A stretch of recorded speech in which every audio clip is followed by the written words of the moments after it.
How ethanol is made. Ethanol can come from things that grow. Starchy crops, sweet crops, and even plants or trees. These are what we call cellulosic material. But how do those crops get from the field to your fuel tank? It's a process that starts by grinding the feedstock into small particles and pulverizing the starch into a fine powder. Now add water, and you have a nice mash going. Add a special enzyme, and the starch breaks down into teensy-tiny little particles. Want to see the starch liquefy and reduce bacteria? Turn the mash way down low to simmer. Now crank up the heat, and the starch breaks down even more. Cool. No, really. Cool the mash before adding a second enzyme. This one helps to convert the liquid starch to a sugar, or dextrose, as we science types call it. And now it's time for fermentation.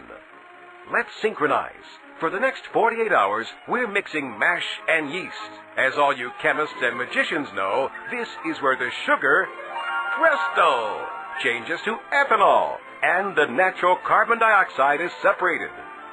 See this fermented mash? It contains about 10% ethanol. But which 10%? To extract that ethanol, crank up the heat again and watch the ethanol vaporize. Then cool, then condense into this splish-splash liquid form. Now, you want to purify the mix, so remove any remaining H2O. And what's left is ethanol, about 200 proof. Potent, but it can't be potable, which explains the next step. Add a small amount of gasoline, from 2 to 5%. That's called denaturing, and it's a requirement for all fuel-grade ethanol. What happens to the leftovers? Well, nothing goes to waste. The distiller's grain becomes a nutritious livestock feed, and carbon dioxide goes into carbonated beverages and dry ice. The remaining ethanol, like any fuel, is sold to distributors for delivery to neighborhood stations.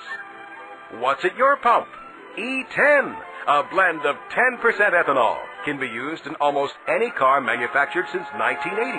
And E85, a blend that contains 85% ethanol, is for the increasing number of flex fuel vehicles on the road. Just so you know, the same process that converts corn into ethanol works with sugar too. And biomass, which is just another name for the waste from fields and forests. Today, look around. There are ethanol production plants all over the U.S., with more popping up all the time. That means more ethanol-enriched gasoline available in more places.